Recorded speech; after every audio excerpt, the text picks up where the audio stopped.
Find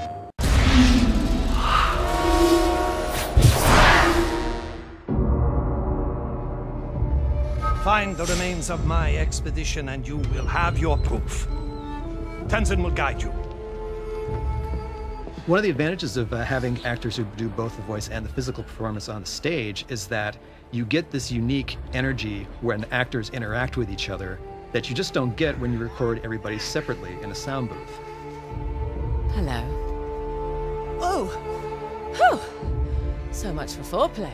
We allow a certain degree of improvisation among the actors. You know, we have the scripts. They're never necessarily set in stone. If we come up with something better on the day of the shoot, or if one of our actors comes up with a funny ad-lib that works, you know, we use it. And if you record everything beforehand with completely different people, you'll never get that.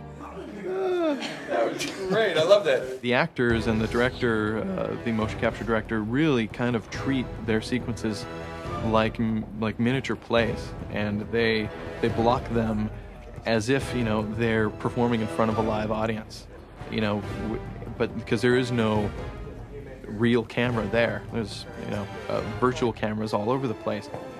A girl can hit harder than that. We work from an outline that we created at the beginning of the project. We flesh out the script and we work on the scenes as we go, and then when we get into the studio, we have a rehearsal day with the actors, we revise the material together, we get it up on its feet, and we block it as if we were shooting film. Then the next day we get together and shoot it for real with the full crew there and the mocap suits and everything. And even then we revise them on its feet. So it's a really different process that most video games use. What is it? We split the take. We split the take 3 ways, then you and I disappear together. There's been a lot of instances where you have studios who record the voices separately from the mocap, and the end result almost always looks, at best, looks like pantomime, and at worst looks like people running around flailing their arms. Let's not forget who walked out on who. The nice thing about motion capture is, unlike a live action shoot where, you know, if one person is okay in one take but the other person isn't, you're kind of having to choose between one or the other. I can choose anybody's take from any performance at any time so that we can always get the best possible result. The reason we were actually trying to capture the audio on the stage is because that's basically when the actor's in the moment and they're giving their best performance, and it just feels a lot better than when we ADR it. Often that feels, you know, kind of canned. You are the reporter who has been biting at my heels. You better pray that he is not bluffing. When I really get involved is really on the day of mocap shooting.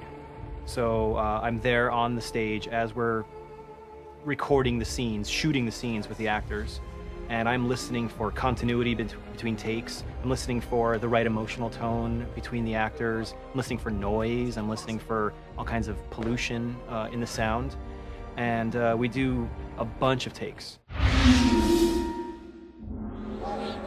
I'm paying attention to it from sort of the holistic overview of how the performance fits into the larger story, into the script as a whole.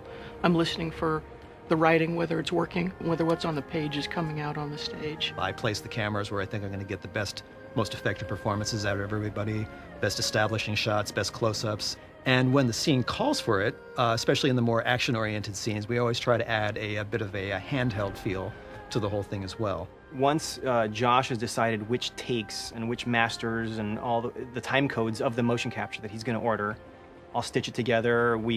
He gives me the leeway to make the timing feel good. It feels energetic. Then I go through all of the takes that we've recorded on the stage, not just the ones that we've selected. I'll make my best cut out of all that dialogue. Now, come on, I'm through playing the hero. Your adversary will not give up so easily.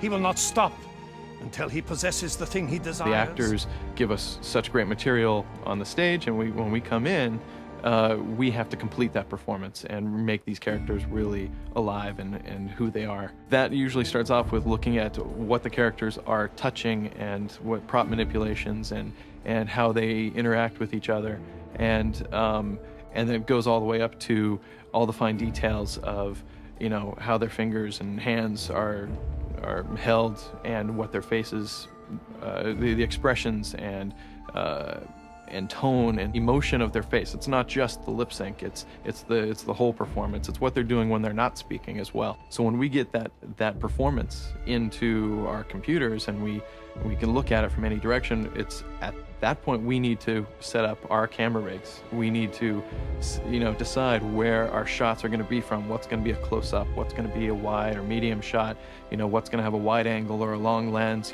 So we get to start that once the performance is already in. Yeah, we like to do a lighting study, what we call a lighting study, and look at the action, look at the location, understand the story point, really look at the subtle motion, the interaction of the characters, try to pick, some real, hero frames, some key points, some key frames in that story point, in those scenes, and really light those to really bring the action to life. We start to move lights around in real time in the game, so we can, grab a hold of the sunlight and move it around and see, oh yeah, that angle of lighting really works nice on the character, and it really brings out the right emotion, so we get the right angle, marry that with the right color, now we've got a compelling shot developing. My relationship with Flynn is strictly professional. Really? Mostly professional. Oh. Often for the sounds in Uncharted 2, we will go out and actually do field recording. We've done that with a lot of the environment stuff. We also, record a whole lot of Foley as well.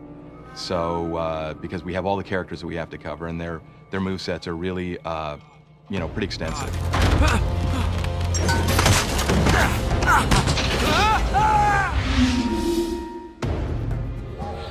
Well, since our goal is to make sure that this sort of cinematic experience that we're providing, both interactively and in terms of the pre-rendered cutscenes, is as seamless as possible, we wanted to make sure everything happened within the same rendering engine, which is our game rendering engine. It's awesome. I mean, it's amazing because, you can play the game, segue right into the cinematic, use the game engine to light these cinematics, bring them to life, and just make it really, really immersive, using the game engine. Just one goes into the other and out, and so continuity is just there. Because we have the same assets that you're looking at in game and in the movie, we get that seamless cinematic experience. It's really, really unique.